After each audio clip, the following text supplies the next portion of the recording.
Petite aventure qui m'est arrivée récemment. Chaque fois que j'avais rendez-vous avec cette analysante, en fait j'avais oublié. Je m'en rends compte une demi-heure après, une fois que la séance est passée. À ce moment-là, je lui envoie un message en catastrophe en lui disant « Est-ce qu'on peut déplacer à un peu plus tard ?»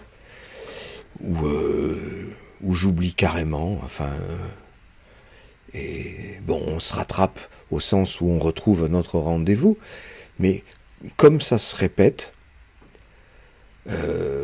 ça a fini par la mettre en colère, et à lui mettre la puce à l'oreille, et à lui dire, ça l'a amené à me dire, bon, mais qu'est-ce qui vous arrive ? Enfin, est-ce que vous cherchez à me mettre à la porte ? Et moi, a priori, je ne sentais pas comme ça le besoin de la mettre à la porte. Je voyais pas bien. Et on a eu une séance comme ça, très tendue, où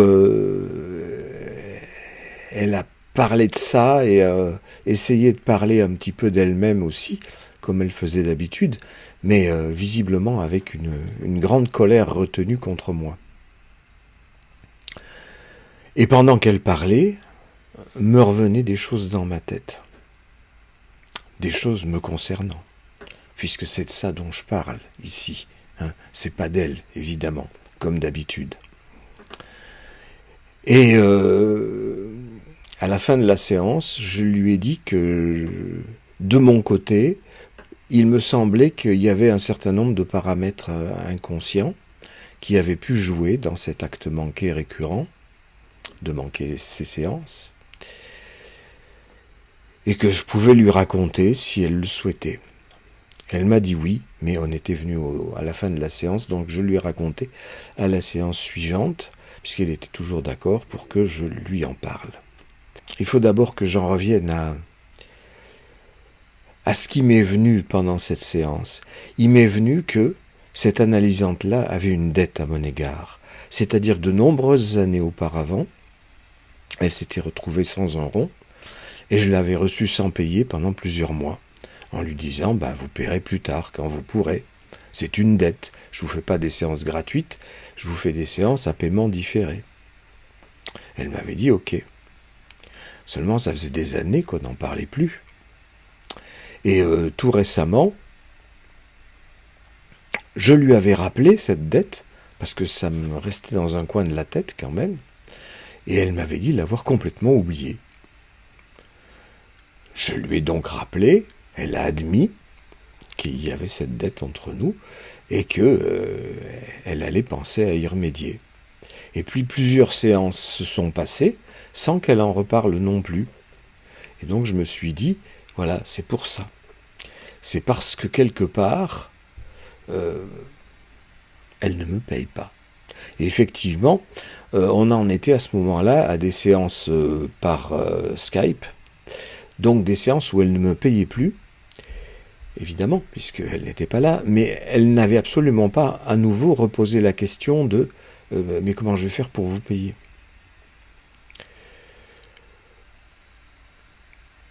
Donc je lui ai dit tout ça, et que c'était peut-être pour ça que j'avais quelques réticences à la recevoir, sachant que j'avais un peu le sentiment de travailler gratuitement, ce qui ne me convenait guère. Et que j'en viens à cette chose qui est dans mon histoire, qui est que mon grand-père, dont je porte le prénom en deuxième, Auguste, est parti de rien, fils de paysan pauvre,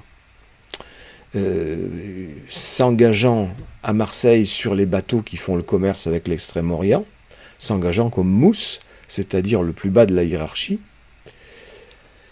et puis devenant petit à petit quelqu'un sur ce bateau, et finissant par devenir l'intendant du bateau, celui qui s'occupe de l'argent. Et il y a fait fortune. Je pense, en ajoutant à son salaire quelques commerces peut-être plus ou moins illicites, parce que je ne vois pas comment on ferait fortune avec un seul salaire, même d'intendant.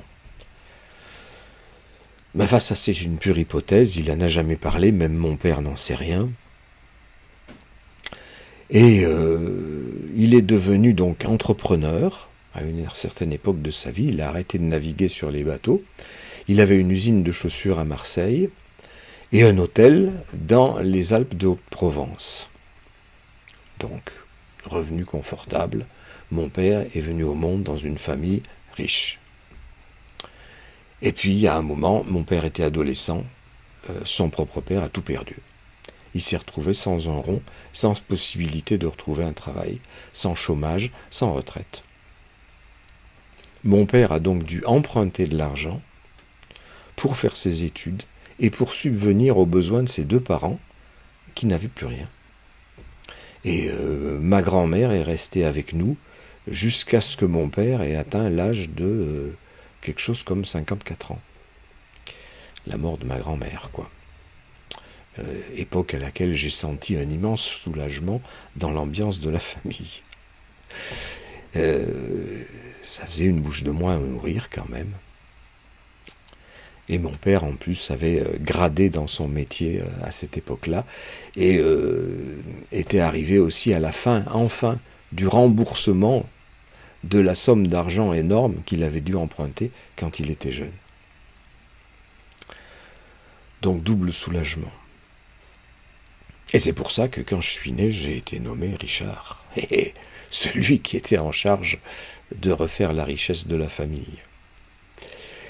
Et donc, cette dette de cette analysante ne pouvait que me rappeler quelque part la dette que mon père avait contractée du fait des dettes de son propre père. Quelque chose qui avait complètement oblitéré le fonctionnement de la famille pendant des dizaines d'années. Et donc j'ai raconté ça à mon analysante, qui l'a tout à fait entendu, compris, et nous avons eu une séance, là, cette fois, tout à fait détendue, et dans laquelle elle a rebondi sur ses propres linéaments inconscients. Mais ça, c'est son affaire, je le lui laisse. Ce qui m'intéressait, c'est d'avoir compris comment ça fonctionnait dans mon fonctionnement d'analyste. Comme quoi, dans mon fonctionnement d'analyste, j'y suis en tant que sujet.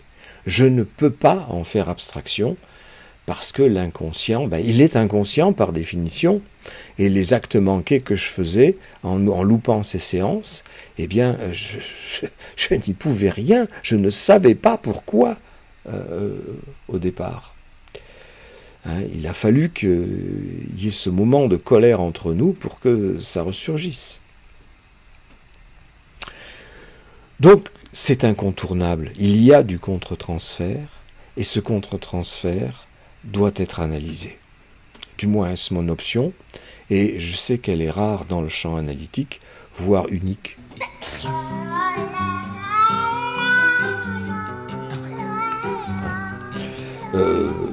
Parce que Lacan a dit explicitement qu'il était contre le contre-transfert, quoique dans certaines de ses formulations, on aurait pu penser qu'il était pour.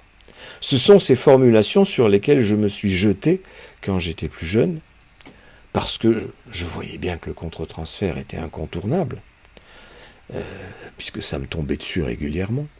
Pas tout le temps, pas de façon forcément spectaculaire, comme je viens de vous le raconter, mais qu'il était là tout le temps. Et je ne pouvais pas prétendre avoir constamment tout l'inconscient conscient présent dans ma tête. Il y a forcément cette donnée inconsciente qui est à l'œuvre. Et tout analyste, à mon avis, ayant fait une analyse, devrait savoir qu'il faut continuer son analyse quand on est analyste, parce que ça risque de nous tomber dessus à tout moment, des bouts d'inconscient comme ça. Donc, chez Lacan, il y a certaines phrases comme ça, où il parle du désir de l'analyste. Mais je l'ai dit dans d'autres vidéos, quand on regarde bien, moi j'avais cru qu'il parlait du désir de l'analyste, le désir de l'analyste, quoi. Mais non, il dit bien que le désir de l'analyste est un désir plus grand. Ce n'est pas le désir du sujet psychanalyste, c'est le désir d'analyse.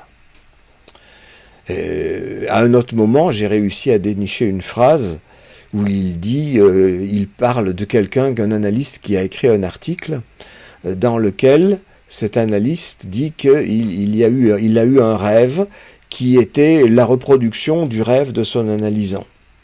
Ce qui m'arrive aussi extrêmement fréquemment. Et il dit, dans cette phrase-là, cet analyste a bien raison, et il a bien raison d'appeler ça le transfert, parce que le contre-transfert, c'est pas bien. Donc, le transfert. À l'époque, je m'étais emparé de cette phrase en disant, vous voyez, Lacan est pour l'analyse du contre-transfert. Il l'appelle le transfert, ok, je veux bien l'appeler simplement le transfert. Le transfert, c'est ce qui se passe entre les deux, entre le sujet analysant et le sujet analyste. Et effectivement, on n'a peut-être pas besoin de la nomination contre-transfert. Bon, je pense que maintenant c'est nécessaire d'employer cette nomination parce que justement, il y a toute cette ambiguïté qui est maintenant dans le champ analytique. Le champ analytique en est pétri.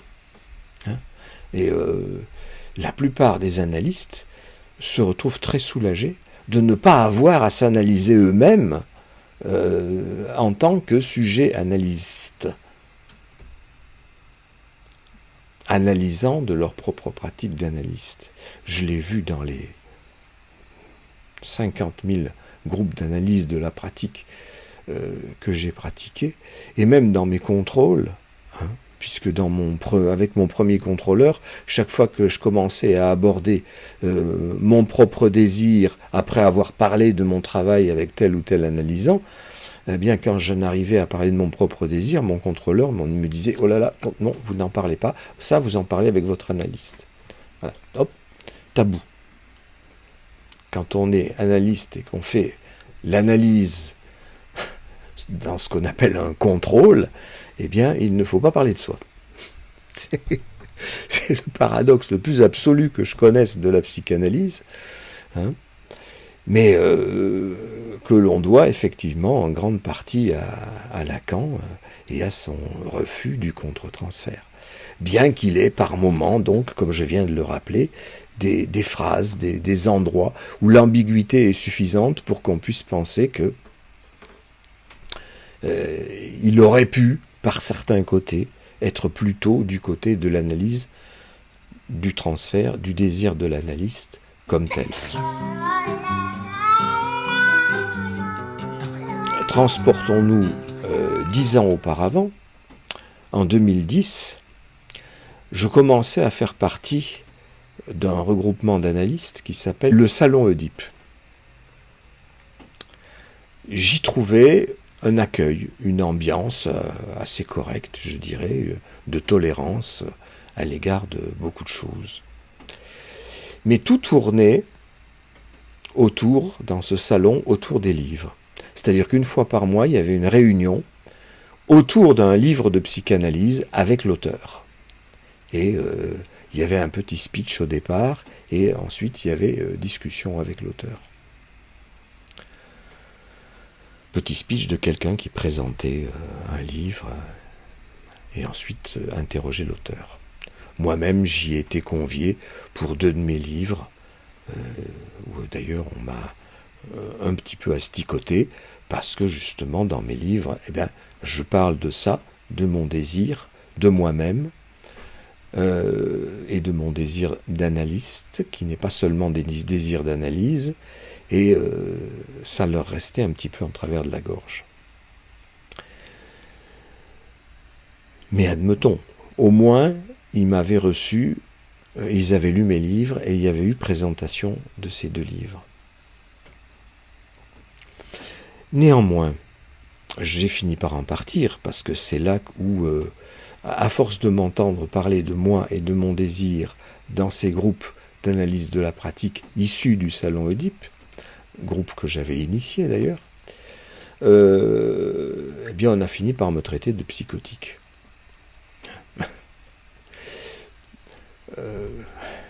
Parce que j'avais pas fini mon analyse, parce que je parlais de mon père qui avait un problème avec son père, comme je viens de vous le raconter, et ça,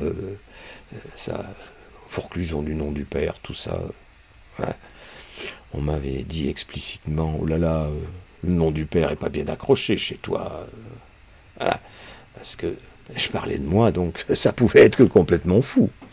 Je me demande ce que tous ces gens avaient appris dans leur analyse. Hein.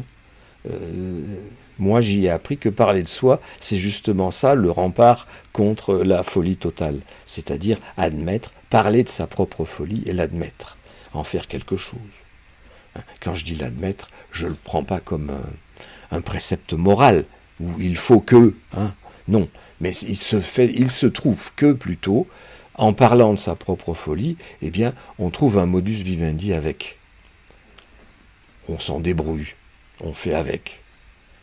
Et je ne dis pas que c'est le but auquel il faut parvenir. Hein. Ça serait poser là un idéal, et un idéal c'est toujours surmoïque, et donc c'est dommage. Je dis juste ce qu'il en est pour moi, donc sans espoir de faire école, surtout pas. Ça serait aussi surmoïque.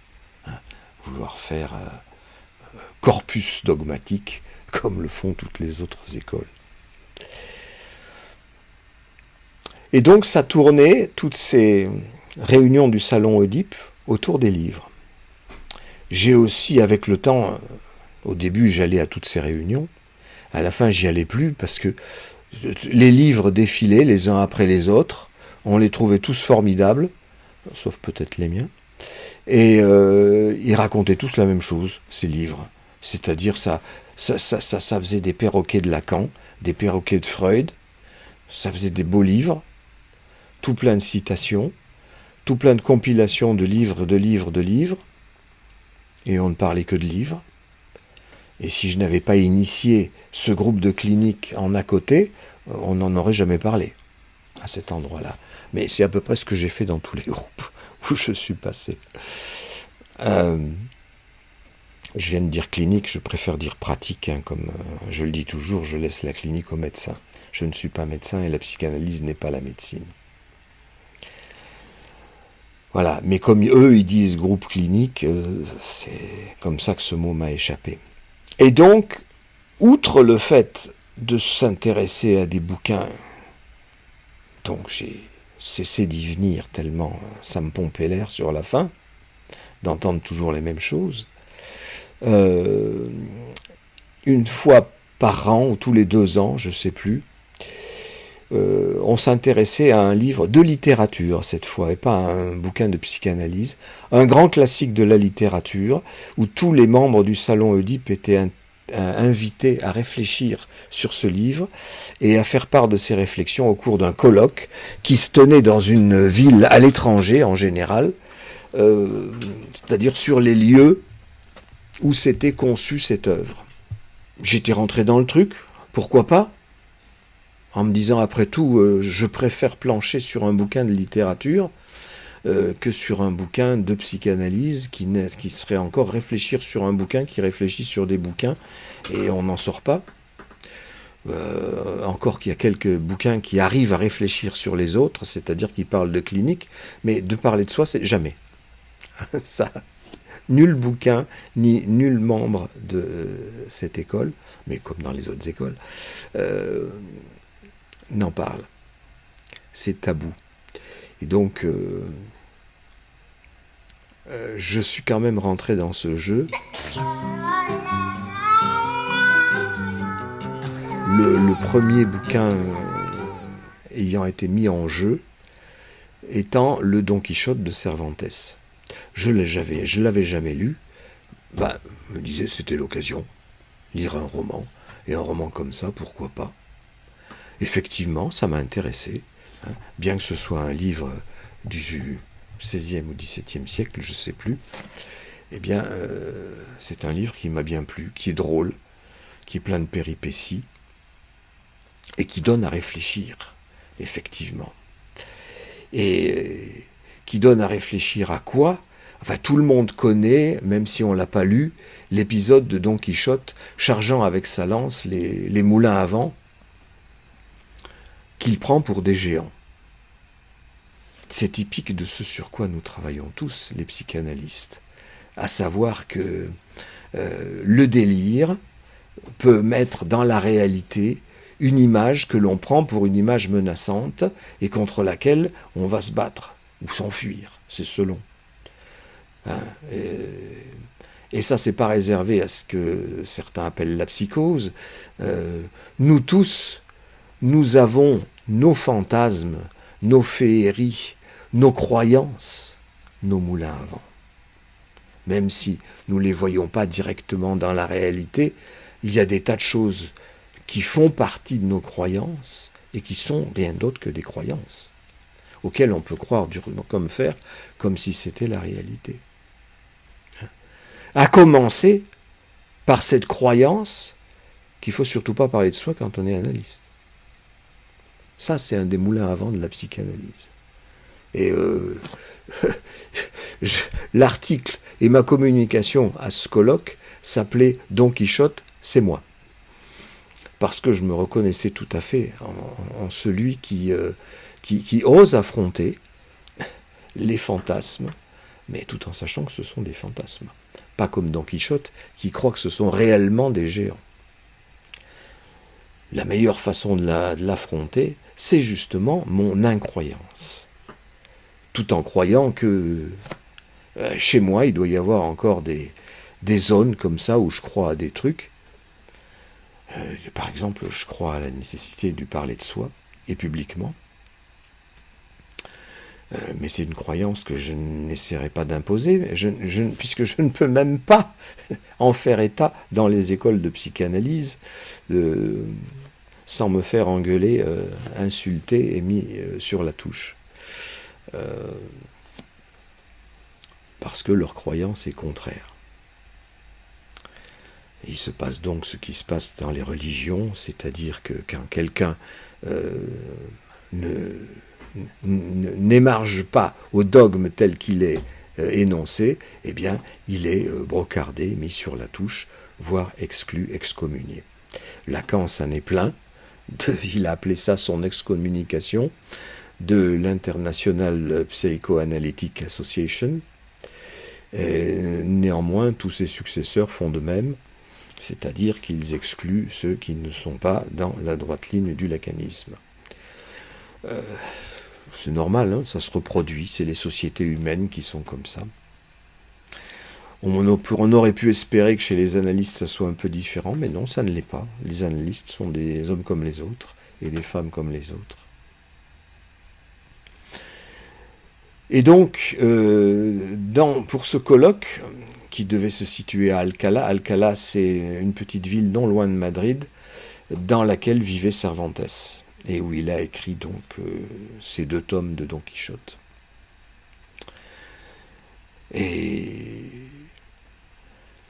nous avons eu de nombreuses réunions au Salon Oedipe pour préparer ce colloque.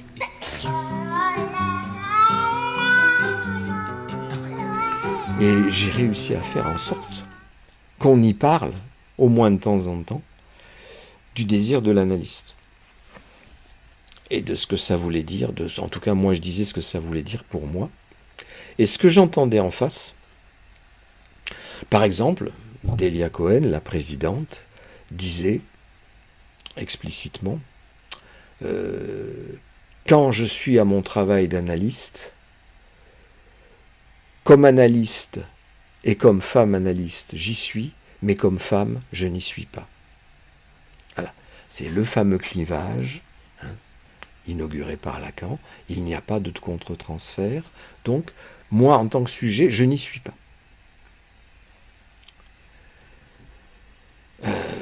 C'était donc ça la croyance. Et un autre membre de ce salon Oedipe, qui s'appelait Bernard Bellavoine, disait, je peux dire leur nom et ce qu'ils ont dit, puisque tout ça était public, hein, donc il n'y a aucune raison que je ne cite pas mes sources. Lui, il avait soutenu, à l'appui d'un exemple, et là je lui étais tout à fait reconnaissant à ce type-là, au moins de parler de lui dans sa pratique d'analyste, mais c'était pour dire la même chose. Il donnait l'exemple suivant. En écoutant, en analysant, À un moment, il a entendu quelque chose qui a résonné dans sa tête et il a eu envie de faire un jeu de mots. Le jeu de mots, c'est la pierre d'achoppement du lacanisme. La plupart des analystes lacaniens sont à l'affût du jeu de mots. C'est-à-dire ce qui est dit en plus de ce que dit la personne. Ça, c'est comme ça qu'ils le disent. C'est comme ça qu'ils l'entendent. C'est-à-dire que si ça sonne autrement, si ça peut porter une autre signification que la signification qui est portée par l'analysant lui-même, eh bien cette autre signification, ils disent, elle est dans le langage. Ce n'est pas forcément le sujet qui l'a dite, puisque le sujet en est inconscient, mais on peut faire résonner pour lui ce jeu de mots qui fait résonner une autre signification qui y est pour eux. Et pour eux, c'est une certitude. Il est là, le moulin à vent. C'est-à-dire que c'est le langage qui est porteur des significations plus que le sujet. Et effectivement, j'ai revu récemment dans un article cette idée que la révolution copernicienne initiée par la psychanalyse, vous savez, la révolution copernicienne, c'est ce moment où Copernic énonce que ce n'est pas le Soleil qui tourne autour de la Terre, mais la Terre qui tourne autour du Soleil, la Terre et les planètes. Et c'est, selon Freud, la psychanalyse, c'est la troisième révolution. La première révolution, c'est celle de Copernic. Tout ne tourne pas autour de nous, c'est nous qui tournons autour du Soleil. La deuxième révolution, selon Freud, c'est Darwin. La nature et l'univers ne tournent pas autour de l'homme, mais l'homme descend du singe. Et d'une manière générale, est un produit de l'évolution. Donc ce n'est pas un homme tout fabriqué par Dieu qui a été posé comme ça sur la terre, il faut reconnaître nos origines animales. Deuxième désillusion, en quelque sorte. Troisième désillusion, c'est celle qu'amène Freud lui-même, qui dit l'homme n'est pas maître chez lui, parce que c'est l'inconscient qui règne, et qui lui fait faire à l'homme tout un tas de conneries qu'il aimerait bien ne pas faire quelquefois. Bon, mais ça lui fait pas faire que des conneries. L'homme a aussi une raison avec laquelle il fait des grandes choses. Mais il y a les rêves, les actes manqués, les symptômes, tout un tas de problèmes qui nous sont issus de l'inconscient et qui nous rappellent que, troisième désillusion, le sujet n'est pas maître, c'est lui. Plus exactement, le moi n'est pas maître chez lui. Le sujet, lui, c'est le sujet de l'inconscient. Après tout, on pourrait très bien dire, c'est le sujet de l'inconscient qui, se combattant le moi, veut promouvoir son propre narcissisme de sujet de l'inconscient, et non pas de moi conscient, en faisant valoir ses propres pensées, qui sont contradictoires avec celles du moi conscient. Ça, c'est mon autre façon de voir. Donc oui, c'est une révolution, comme la révolution copernicienne, la psychanalyse, mais ça ne veut pas dire que le sujet est mis à l'écart. Ça, c'est ce que Lacan fait valoir. Puisque ce qu'il fait valoir, c'est cette fameuse histoire des jeux de mots, qui fait que l'inconscient est structuré comme un langage. Et que donc, c'est dans le langage, l'inconscient. Ce n'est pas dans le sujet de l'inconscient. Et ça, c'est ma grosse séparation d'avec Lacan, si il y a un sujet de l'inconscient, et il est bien au centre. Et simplement, ça ne tourne pas autour du moi, c'est ça qu'il faut dire. Mais ça peut très bien tourner autour du sujet, comme Copernic a pu dire, ça tourne autour du Soleil, et non pas autour de la Terre. C'est donc bien une révolution, mais ce n'est pas une révolution qui met à l'écart le sujet. Ce n'est pas le langage acéphale, comme dit Lacan, ou un sujet assujetti au langage, qui serait donc le produit de ce qu'il dit, et non pas le fait qu'il produise aussi ce qu'il dit, parce qu'il y a les deux. Donc j'en reviens à mon Balavoine, collègue, qui raconte que, entendant quelque chose qui résonne dans sa tête, ça lui donne envie de faire un jeu de mots. Mais il se dit, oh là là, ça faire un jeu de mots, c'est mon plaisir à moi. C'est là où je suis sujet. Or, sujet, je ne dois pas l'être dans mon exercice de psychanalyste. Et donc, je ne lui dis pas le jeu de mots qui me vient en tête.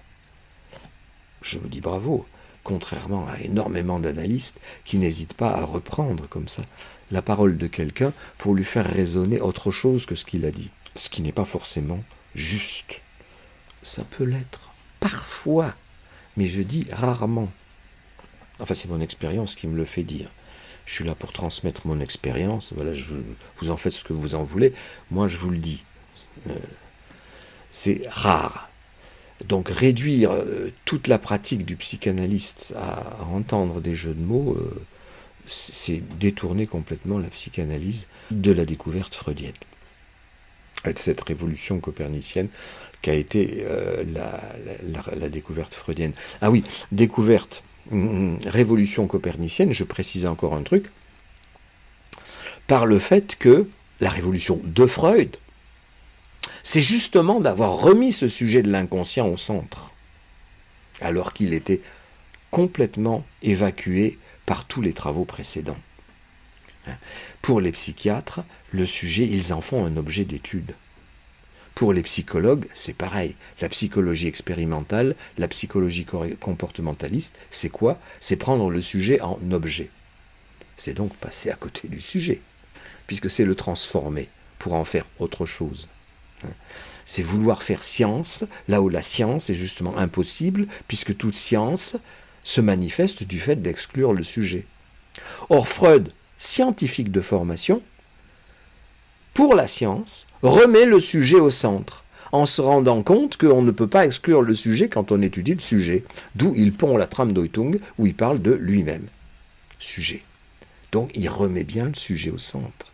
C'est pas du tout une révolution, une mise à l'écart du sujet autour duquel tout tournerait, comme on pensait que le soleil tournait autour de la Terre.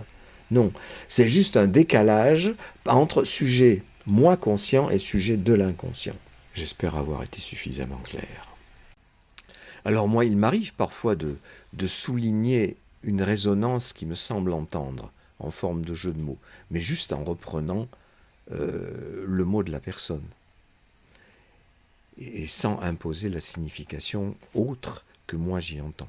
Si l'autre l'entend à ce moment-là, au moment où je la prononce, bon, très bien, pourquoi pas. Encore une fois, c'est rare. Et il m'arrive souvent la même chose qu'à Balavoine aussi, c'est-à-dire j'entends une sonorité qui pourrait être entendue autrement, et je me réfrène, je ne reprends même pas cette sonorité, parce que je me dis, non, là c'est trop facile, je risque justement d'induire une signification qui n'y est pas là pour l'instant. Elle est juste dans ma tête à moi parce que j'adore les jeux de mots, mais pour rigoler. Et d'ailleurs, il m'arrive de faire des jeux de mots en séance avec des analysants, mais justement pour rigoler. C'est-à-dire pas du tout dans un esprit d'interprétation. Plutôt dans un esprit on participe en commun à un travail, et autant faire que ce travail soit agréable et qu'on rigole quand on a l'occasion de rigoler. Je ne sais pas si j'ai déjà cité cet analysant qui avait l'habitude d'arriver chez moi en disant « Comment allez-vous ?» Et je répondais régulièrement, comme tous les maçons, avec une taloche. Ça le faisait rigoler, et moi aussi. Et on pouvait, détendu, aller à la séance. Donc mon Balavoine, il ne dit pas, il ne se situe pas en orthodoxe lacanien qui aurait dit ce jeu de mots. Il dit « je ne lui ai pas dit » et quelque temps après, l'analyse s'est arrêtée. Et Bernard Balavoine avait eu cette formule « je suspends mon désir d'analyste, et ça suspend l'analyse. » Problème. Et c'était le problème qu'il voulait traiter. Ce qui est une bonne idée. Quand il y a des problèmes, il faut les traiter. Quelle que soit la façon dont il les aborde, lui, il les abordait comme ça. Ben, vous voyez, ça nous donne du grain à moudre, comme ça donne du grain à moudre au moulin à vent de Don Quichotte. J'en avais conclu, moi, à l'époque, c'est ce que je lui avais rétorqué, ben oui, évidemment, pour qu'une analyse fonctionne, il faut qu'il y ait du désir qui circule. Si tu suspends ton désir, ça suspend l'analyse. Et j'ai bien peur que ce fameux suspens du désir de l'analyste que pratiquent dans le principe tous les analystes, au moins lacaniens, eh bien j'ai bien peur que, ça suspende les analyses, c'est-à-dire que même si elles ont l'apparence de continuer, en fait, elles tournent en rond. C'est mon sentiment. Mais que peut-être plus probablement, ce n'est qu'une coquetterie intellectuelle de dire que ce désir se suspend, parce qu'inconsciemment il ne se suspend pas, et que peut-être que beaucoup de collègues, en fait, se servent de leur propre désir à leur propre insu. À leur insu d'autant plus que c'est pas dans la théorie et que dans la doxa, il ne faut pas dire qu'on se sert de son désir. Il faut se dire qu'on se sert de son désir d'analyse, pas son désir d'analyste, purement professionnel le désir. Attention, j'ai le désir que l'autre s'analyse, uniquement.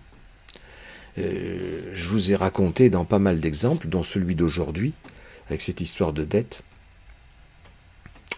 Cerise sur le gâteau à propos de dette, la frère jumelle de mon père s'appelle Odette. Et elle a passé sa vie comme religieuse dans un couvent pour payer la dette. D'un côté, ça lui permettait de payer sa dette psychique. De notre côté, mon père avait exprimé quelquefois quelques rancœurs en disant « Ouais, du coup, le seul qui pouvait payer pour les parents, c'était moi. Parce que quand on est au couvent, on n'a pas trop d'argent. » C'est quelquefois un refuge bien pratique. Bref, c'est de tout ça que je suis fait. Et donc je ne peux pas ne pas le mettre en route dans certaines analyses, là où ça fait mal. Dans d'autres analyses, ça sera au niveau de la sexualité, ça sera au niveau de je ne sais quoi. Mais là, ça a fait mal au niveau de cette dette. Donc il faut bien en faire quelque chose. Au lieu de jouer ce clivage du sujet, qui ne fait que renforcer l'inconscient, le refoulement. Je ne dois pas y être en tant que sujet. Et le fait de parler de soi est banni de toutes les écoles et de tous les livres de psychanalyse. J'ai une collègue qui m'a encore raconté récemment que justement dans un groupe de travail, elle avait émis le projet de parler de sa propre vie comme support pour une communication, et tout le monde lui a dit « Ah non, non, pas question. On ne parle pas de soi ici. » Comme d'hab, quoi, partout. La seule chose à faire quand on est dans la psychanalyse, c'est ça qu'il y a à faire, et c'est la seule chose qui est justement interdite partout. Et je pense que ça fait des dégâts parce que justement ça renforce le refoulement au niveau de l'analyste au lieu de le rendre plus souple à l'égard de ce refoulement et de lui permettre de laisser venir les pensées refoulées qui font blocage, qui font résistance. Lacan avait une autre formule aussi sur laquelle je m'étais précipité il y a 20 ans. Il disait « Il n'est de résistance que de l'analyste ». Bah oui, ça signifiait pour moi que oui, il fallait analyser ces résistances. Donc analyser le contre-transfert. Et non, c'est pas du tout ça que ça voulait dire. Je ne sais pas ce que ça voulait dire d'ailleurs, parce que justement Lacan ne s'en explique pas. Et que à peu près personne ne reprenait cette formule « il n'est de résistance que de l'analyste ». Moi je la ramenais tout le temps en disant, parce que ça amenait de l'eau à mon moulin avant. Voilà.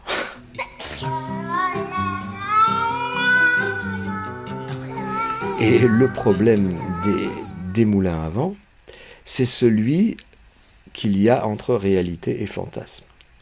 Dans une discussion à propos de tout ça avec un autre collègue, il y a 10 ans donc, nous étions dans un conflit, et à l'époque on arrivait encore à se parler. On arrivait encore à se parler parce que je lui disais « Tu as ton opinion, tu l'exprimes, c'est très bien, laisse-moi exprimer mon opinion ». Mais sa façon à lui d'exprimer son opinion, c'était de dire « Mais oui, mais mon opinion, c'est pas mon opinion.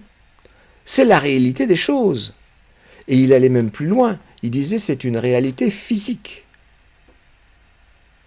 Et il me reprochait, moi, de voir des géants à la place de moulins à vent, tandis que lui, il était sûr qu'il ne voyait que le moulin à vent physique. Hein? Autrement dit, il ne voyait jamais les fantasmes et les délires des gens. Je ne vois pas comment autrement. Hein. On retrouve la même discussion, alors que ce type-là se disait parfaitement lacanien. Hein. Je retrouve la discussion, le conflit qu'il y a eu entre Freud et Reich. Parce que pour Reich, la libido, c'était un fluide corporel, effectivement. Et vous savez que Reich a trouvé des appareils, entre guillemets, permettant de mesurer ce qu'il appelait l'orgone, c'est-à-dire la libido telle que fluide physique, et qu'il avait aussi inventé et vendu des appareils destinant à catalyser l'orgone, je ne sais pas quoi, pratique pour laquelle il a été mis en procès et condamné, parce que c'était du charlatanisme. Mais Reich, lui, il y croyait dur comme du fer. Sa réalité était là.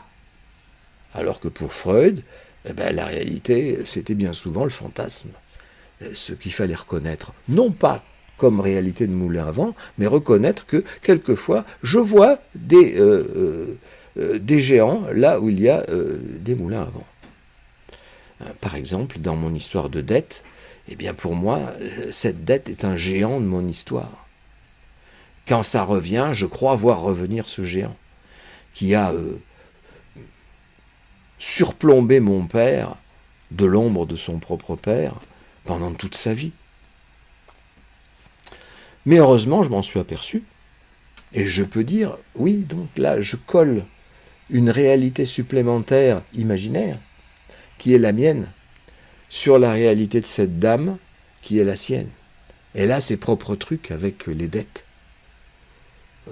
Mais c'est à elle que ça appartient, et j'ai pas à l'encombrer avec les miens. C'est pas en lui racontant les miennes que je l'encombre. C'est exactement le contraire.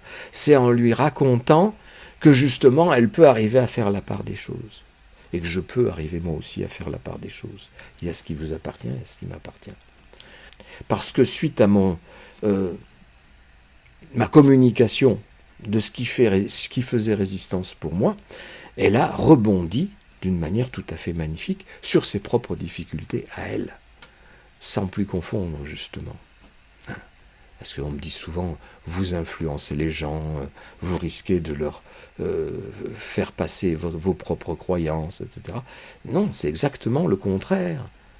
C'est ça qui permet de bien repérer ce qui est à vous, ce qui est à moi, et aussi ce qui fait pont entre les deux. Parce que ce qui fait pont entre les deux, pont imaginaire si vous voulez, mais c'est un pont imaginaire, et bien l'imaginaire c'est aussi ce sur quoi nous travaillons. Cet imaginaire fut-il un trou, puisqu'une dette c'est un trou. Donc l'imaginaire de l'analyste lacanien, il est dans le fait de s'imaginer que sa propre analyse l'a nettoyé, récuré, essoré, séché de tout fantasme. Il est capable de mettre ça à l'écart. Et il ne voit plus du coup, ou il n'entend plus du coup, que ce que dit le langage, matérialité du langage, comme dit Lacan, c'est-à-dire mettant aussi son sujet analysant à l'écart. Le langage dit, et donc un jeu de mots permet de repérer ce que dit le langage, au-delà même des deux sujets qui sont là. Voilà les géants que croient voir les analystes lacaniens. Bien entendu, ils vont me rétorquer que c'est moi qui vois des géants et que eux, ils voient la matérialité du langage, c'est-à-dire le moulin à vent dans sa matérialité de pierre, de toile, de bout de bois agencé pour fabriquer un instrument destiné à moudre du grain. Il faut pouvoir le reconnaître qu'il y a deux points de vue possibles et qu'il s'agit effectivement de points de vue. Et que, effectivement, on peut dire de notre côté, quand Don Quichotte dit « Je vois des géants, je vais les pourfendre de ma lance », on peut dire « Il est fou, il se trompe ». Et puis, c'est le rôle de l'analyste de dire « Non, il est vrai qu'il a dit qu'il voyait des géants et qu'il allait les pourfendre de sa lance ». C'est-à-dire, je m'intéresse effectivement à ce qu'il dit, mais en tant que c'est un sujet qui le dit. Et au lieu de penser que c'est le langage qui le dit, moi je pense que c'est le sujet. Si j'étais là en entretien avec Don Quichotte, je lui demanderais, mais ça vous fait penser à quoi des géants? C'est-à-dire, je fais appel au sujet qui est capable de faire appel à sa bibliothèque associative pour pouvoir en ressortir ce dont il a besoin. Alors sa première bibliothèque associative à Don Quichotte, on le sait, c'est écrit dans le roman. Ce sont des bibliothèques justement, parce que c'est un type qui a passé sa vie à lire des romans de chevalerie. Il est nourri de ça, il veut devenir ça. Il est nourri de fantasmes, il veut vivre ce fantasme. Mais il est vrai qu'il est nourri de ça et qu'il veut vivre ce fantasme. Mais moi, qui suis nourri de l'étude de mes rêves, beaucoup plus que celle des bouquins, quoique j'ai lu quelques bouquins quand même, je suppute que quand il voit des géants, moi, ce à quoi ça me fait penser, c'est que pour le petit enfant, les parents sont des géants. Et donc c'est peut-être cette piste que je vais essayer de travailler, non pas en la lui fournissant. Vous savez, quand vous parlez de géants, vous parlez de vos parents. Ça, c'est l'interprétation à la mort moelle-neu, totalement à bannir, impossible. Mais avoir cette idée en tête, ça permet de peut-être trouver la bonne question. À quoi ça vous fait penser, les géants? Est-ce que vous avez rencontré d'autres géants dans votre vie? Genre, je ne sais pas moi, j'ai jamais eu Don Quichotte à l'analyse, mais j'ai suffisamment eu de gens pour savoir comment j'adapte mes questions à chaque analysant. Hein. Mes questions toujours pareil, ouvertes, de façon à ce qu'il puisse aller puiser dans son stock associatif sa propre vérité. Vérité d'énonciation, hein, à distinguer de la vérité objective. La vérité d'énonciation, je dis que les géants, ça me fait penser aux parents. Vérité objective, c'est pas des géants, c'est des moulins à vent. Ou vérité encore objective, parce que c'est encore une façon d'objectiver, hein, le lacanisme. C'est le langage est objectif, il est sans sujet. Il dit les choses au-delà des sujets. Vous voyez comme il y a différents points de vue sur la façon qu'on a d'entendre et de se situer en tant qu'analyste.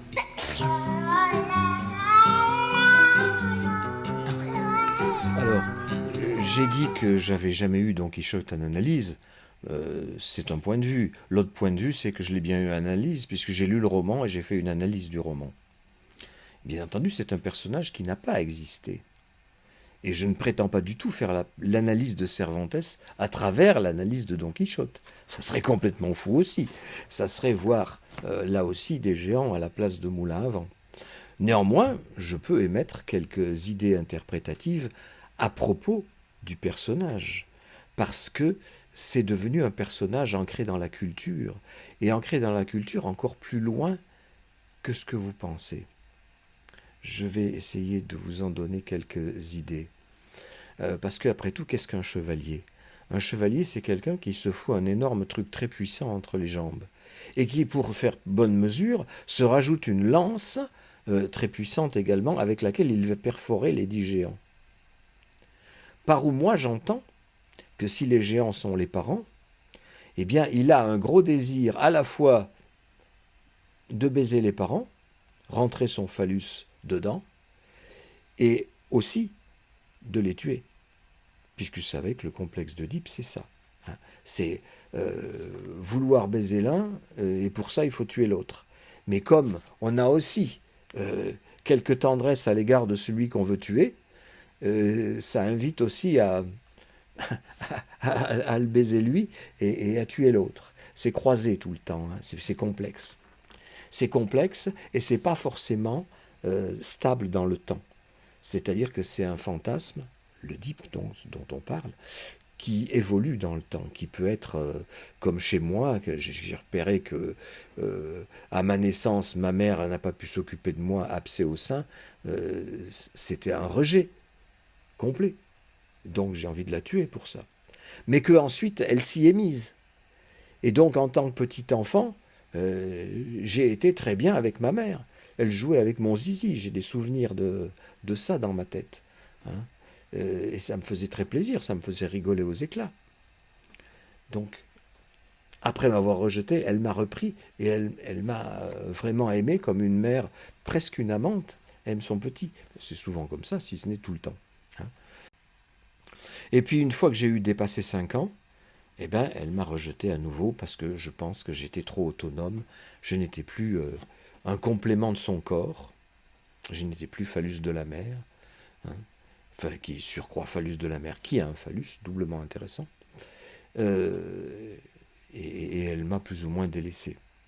Hein. Heureusement que j'ai pu après prendre appui sur mon père, que j'aurais bien éliminé quand j'étais petit, mais qui m'a tendu une perche plus ou moins branlante, pas vraiment solide, mais enfin quelque chose quand même qui m'a aidé à partir du moment où j'ai eu des maths et de la physique à faire à l'école, et comme il était bon là-dedans, il m'a aidé, et ça m'a drôlement soutenu.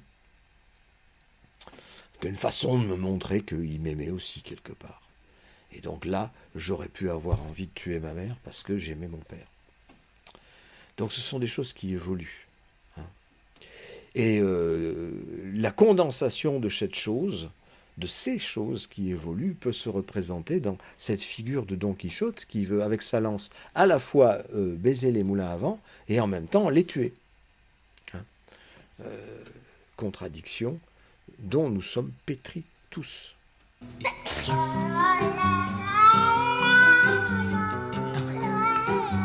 Et puis, quand je disais que c'était un monument de la culture, c'est que ça s'inscrit déjà dans la culture des cultes de Saint-Georges et Saint-Michel. Saint-Georges et Saint-Michel, vous savez comme ils sont représentés, ce sont aussi des chevaliers. Ils font partie des romans de chevalerie. Ils ont aussi un cheval et une lance. Et eux aussi, ils vont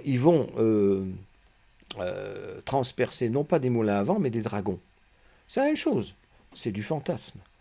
Et comme dans les images que je peux vous montrer ici et là,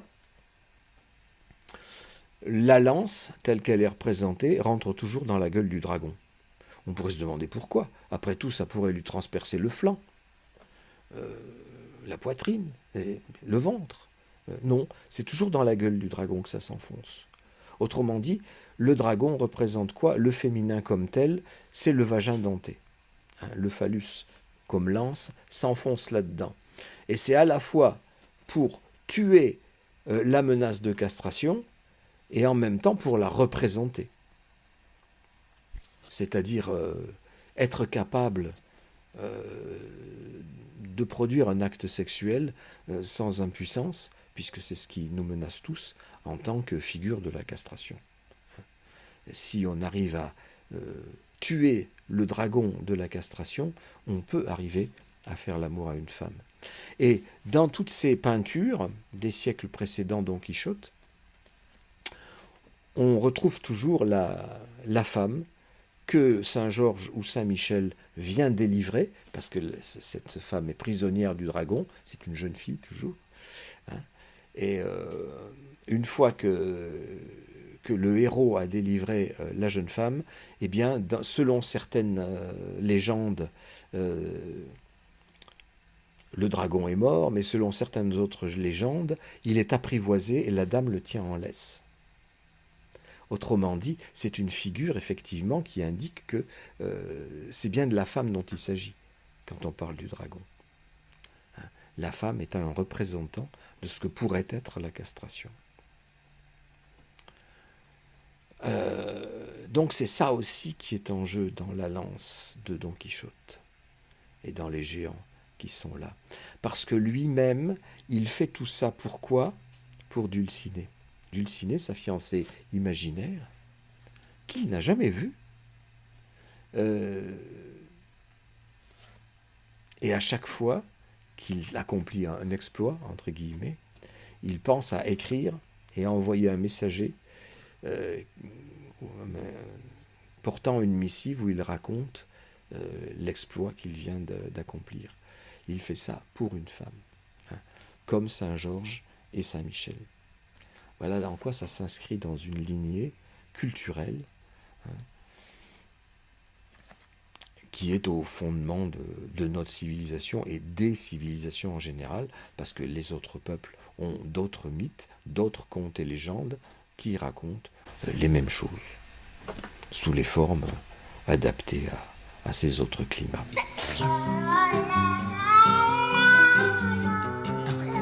Alors, puisque je parlais de l'ambiguïté affective que nous avons tous à l'égard de nos parents, amour-haine, avec toutes les nuances que vous voudrez entre le amour, trop d'amour, et le haine, trop de haine, c'est toujours un mélange, même si on a le sentiment qu'il n'y a que de l'amour ou que de la haine. J'étais sur une discussion sur Facebook il y a peu, où il était question de pardonner à ses parents. Et tout le monde d'intervenir, enfin beaucoup de gens sont intervenus pour dire oui, il faut pardonner à ses parents, j'ai pardonné à mes parents, qu'est-ce que je me sens mieux depuis, je vis beaucoup mieux depuis que j'ai pardonné à mes parents, etc. Alors moi, je suis venu mettre les pieds dans le plat dans ce beau concert d'unanimité en disant moi, j'ai pas pardonné à mes parents. J'ai pas pardonné, premier argument, parce que c'est se situer dans un registre religieux, dans un registre moral. Ça voudrait dire que je considère qu'ils ont fait une faute et que je vais pardonner la faute. Mais je vous ai suffisamment raconté, par exemple à l'égard de l'histoire de mon père et de mon grand-père, mais comment est-ce que je peux dire qu'ils ont fait une faute, puisque mon grand-père, il a fait fortune, c'est vachement bien, il a tout perdu. Est-ce que c'était de sa faute?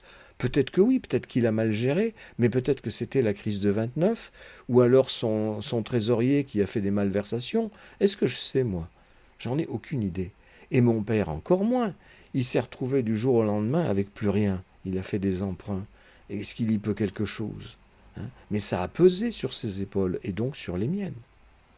Mais je ne vais pas considérer que c'est des fautes et que c'est à pardonner. Alors, pour être plus au clair avec mes sentiments, il est vrai que j'ai quand même de la colère, surtout à l'égard de ma mère, parce que c'est vraiment quelqu'un qui n'entend rien. Elle a été bouchée à tout ce que je racontais toute ma vie. Et mon père, pareil. Et ça, je ne peux pas m'empêcher de continuer à leur en vouloir. Alors, est-ce que c'est une faute? Est-ce que ça fait partie du catalogue des fautes qu'il y a dans la Bible, ou je ne sais où? C'est-à-dire, attention, il faut écouter vos enfants. C'est nulle part, ça, comme commandement. Mais oui, j'en ai encore gros sur la patate à ce propos, et j'ai pas du tout envie de pardonner à ce sujet-là. Bon, et pourtant, mon père disait à ma belle-sœur, je le sépare à ma belle-sœur, que dans les derniers temps de sa vie, l'enfant dont il se sentait le plus proche, c'était moi. Pourquoi? Parce que tout simplement j'avais compris qu'il n'écoutait rien, donc je n'attendais plus qu'il m'écoute. J'étais un peu libéré de ce côté-là. Donc je l'écoutais parler, et me disait, il est comme ça, voilà. Il n'y a plus qu'à faire avec. Et du coup, ça lui plaisait vachement, parce que écouter quelqu'un, ça fait du bien. Donc c'est moi qui lui faisais du bien. Bon. Mais j'en reste néanmoins sur ma faim. Moi, j'aurais bien aimé qu'il me fasse du bien comme ça, que ça soit un peu réciproque de temps en temps. Donc ça, je ne vais pas pardonner. Alors cette discussion qu'il y avait sur Facebook à propos du pardon, c'était quand même entre analystes, ou en tout cas entre personnes intéressées par l'analyse, analysant, analyste, je ne sais pas, il disait pas. C'est dire le travail qu'il y a encore à faire pour sortir l'analyse du religieux.